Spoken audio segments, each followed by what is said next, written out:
already know. What? What up, everybody? It's your girl Adaloso, just in case you didn't know. So, what's good, everybody? What's good? It's your boy DJ SJ614, and we are the New York Dose. And we have our main guest, Phyllis, here. What's good, everybody? It's your girl Synead. I think we also have another guest for today. What's good, everybody? This is SkittLeZ. Y'all already know who it is. Yeah. What's good, everybody? What's good? The New York Dose is a weekly podcast run by a team of multicultural millennials, bringing you pop culture, chit-chat, current events, and a dose of New York City. This show is comprised of 3 sections that are broken up into smaller segments. The main sections are the subway, Empire State of Mind, and Times Square. Yes. And if you hear anything you like, use the hashtag TNYD or mention us at the New York Dose so we can converse with you, talk it up, do what it do. And now you guys can call and text us at 520-815-6670. Leave us a voicemail or a text message and it will air on our next episode during the voicemail section. So The segments in this section correlate with the New York City MTA subway line. We're gonna dive right into the subway and interview SkittLeZ over here, okay? So since we have him, we're gonna make him ride our entire subway, transferring from train to train, starting with the G train, which is the guest train. You got that illuminated metro card on deck? Okay. Oh, yeah, I have like a 7-day thing. Yes, come on, Saturday. Yo, remember the fun pass? I missed the one. You missed the fun pass? No, I missed the fun pass. Word. I saw this new one now that it's like it refills itself. Yeah, what is that one? Is it What? I don't know. I checked out one of that part. I don't trust that. Don't be taking money on my account. Yeah, when I say it, you Right, take I'll out do it what I say. myself. But anyway, SkittLeZ. Alright, so what's up? Who the fuck are you? Who the fuck is SkittLeZ? First of all, you have to start with the fact that for some, if you are a new listener this month, you have not heard this yet, but next month you will. And for any of our like original followers or whatever, Yeah, I know. our intro song, Okay.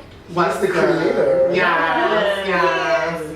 Can you just do one line from it? Oh my god, of the verse? Yes,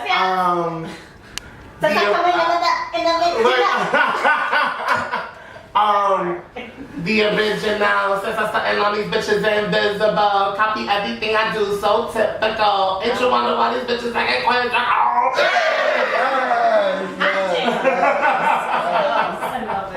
So tell us about you. Tell us your tale. Who are you? I am SkittLeZ Ortiz, or as some people know me as Juan SkittLeZ Ortiz.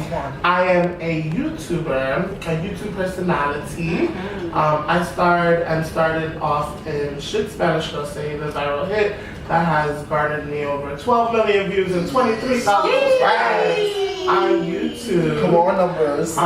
With that has also allowed me the opportunities to perform in different, I guess, mediums. I just finished doing Locked Up Bitches with Flea. Yes. I'd actually been doing that for about 2 years. Let's go theater. Because I did it at the Pit first, and then it moved to the Flea. And then between those 2 runs, I did High Maintenance on HBO. I did 2 episodes. On HBO. Alright, on TV. And then from there, you know, just like every opportunity leads to another opportunity. I've been really lucky with that. So it's all about the progression, and it's all about making everything I do bigger than the last. You've been doing this for a long time too. How did this start? When did she start music? Oh my god. Okay, so I started my YouTube channel out of boredom, like in college. I started it like freshman year of college. What college did you go to? I went to Westminster Choir College of Brown University in Princeton. And I was a music education major, but basically a choir college is a choir college, so I was singing in choirs all the time. So I started my YouTube channel because I was bored and I wanted an outlet to kind of show off myself without having like 100 people around me. So I started the YouTube channel, and then a year later, during winter break, Girl Say went viral, and I was like, Shit Girl Say went viral, and then somebody made Shit Black Girl Say. And my friend Julissa, who you guys have had on here as well. Julissa hit me up and was like, yo, we need to make this video. And we kind of, you know, got everything together, got David Zang involved, got Melanie Gonzalez involved, and shot it, and literally uploaded the video at 12, and by 8 o'clock it was on VH1's Best Week Ever.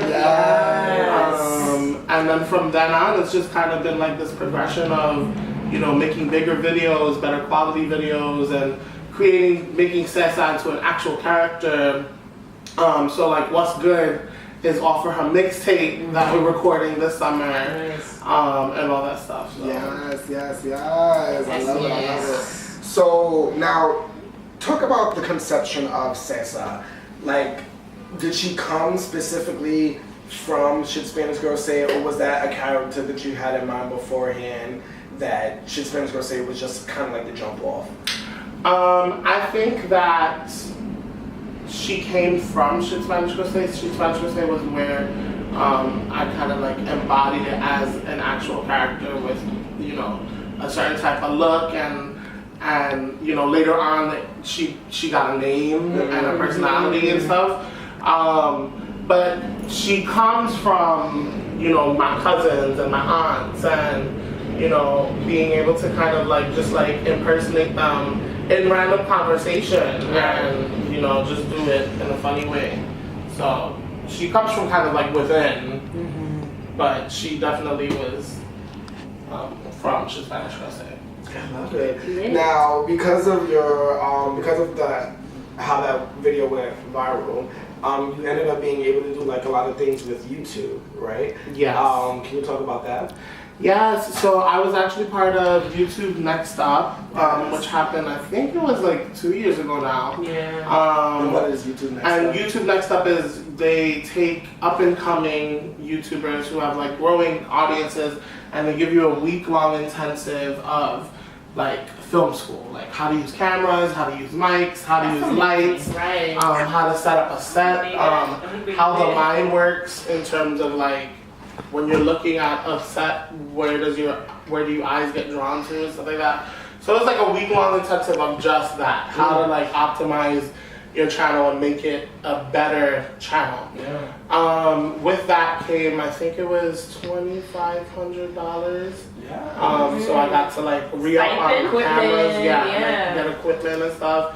And then you also get a membership at the YouTube space, which is just like super professional studios. You guys have all been there. I've been blessed enough to Yes. because of Skittles. Yes. So I think they're like, this is like Disney World. It's all creatives. I went to go see Skittles over there. I bumped into Jared. Yes. And he was filming something, It was just like the everyone is doing their thing everywhere. It's so cool to see. And they have like, Okay. I mean, being a member of YouTube Space, it's crazy because like everyone's kind of on the same level in the sense of like I'd be shooting there the same day as like Common's performing, you know, and which kind of just like bump shoulders with people, you know, that you wouldn't necessarily think that you were. I mean, I was starstruck there when I met some of the Kids Bop kids. Like, yes, I was like, what? I've been trying to get on the track with them for a minute. I didn't even know them. Isn't it like 40 the commercials? But I mean, I didn't know they that. They were filming like a promo. Yeah, I was like, that's mad cute. What body they on? 93? I have no. They must be because when they They still kids? The fuck? They got a youth center? Like, the fuck? That's I was nice. just like, yo. Oh my god. That's wild. So now talk about some of the work that you've done in YouTube space. So like now, like you've got membership, blah blah. How do you utilize it lately, and how has it helped you progress, if it has? I think that it has definitely set like a higher caliber in terms of quality for my videos, and you can. For me, I can always tell when it's just something that I'm filming in my bedroom and it's something that I've really like planned and written and like have executed well. So I think it's kind of made that raised the caliber of quality in terms of my content. And it's helped me in different cool opportunities as well, where I was able to do like a sketch writing class with someone from UCB, and from that, you know, I did the inaugural address video and stuff like that. You know, so there was like, there's also different programs that they have for the creators, so that you continue growing and improving your content. That's awesome. And then also, I forgot about, last year I was a featured content creator at VidCon. So that's like where I flew out to LA and I remember you know, I was limousine, Come on, guys. YouTube water. YouTube water. What that water tastes like? Oh my god, yes. Bring your bread with caviar. There's electrolytes in there. Yes. VidCon, I wish I was going this year. I'm not going this year, but I had such a blast at VidCon. Like, they put you up in this fancy hotel, like, and you're with like the biggest YouTubers. Like, you are right there with everybody. Yes. And like, Wait, you is know, VidCon only for YouTuber? VidCon is the YouTube convention. Okay. Yeah. So so it's like a bunch of fans all fly into Anaheim for this one convention. Nice. And so I was on it because last year was the first year that they did like a bunch of Latinx panels. And so that's where I got to meet. I got to meet like Curly Velasquez from Ben Alike and Jenny Lorenzo, who does Wela, and then of course Cat Lazo, who I was gonna say does the cat call and stuff like that. I got to meet Tia Mari and like you know, just like all these like people, but like it's cool because they have like all these sponsors like create lounges. So there's all these different rooms, and like if you go into the Calvin Klein room, you can get a custom Calvin Klein like jacket, or if you go into the Facebook room, they had like steak. You know, there was like this one room where it was like you can get your hair done and your makeup done, but they also serve breakfast and lunch. Like, you see, like how this shit like is great, but it's like how the fuck like there's so many other things going on. A room with breakfast and hair and makeup. While there's kids out there. And it's like, what about the kids in Uganda? Yes. Yo, The fuck. that's not funny. I would have definitely appreciated that. Well done. Thank you. Okay. So now after YouTube, right? That's when Lot of Bitches happened, correct? Yes. Now how did that come about? So Katia knows Julissa. Yes, Julissa, bring the plug. And Julissa was one of the writers on Shit Spanish Girl Says. Yes. Also your best friend, also your co-host from Yes. Ladies Who Don't Shade. Which is another podcast. Yes. So Katia had this play that was a parody of Orange is the New Black, and they had like a Latino character, but they were like, yo, if you want to, if he's willing to do it, we'll split the character up and make it into 2 characters and give him a role. That's dope. And that's how I got, that's literally how I got put into it. And then I just kind of stayed faithful to it because the director and the playwright who were working on the play were just so like encouraging of me and my talents, and that's like exactly what I needed at the time to kind of be more active and be more creative. So it was a good time for that.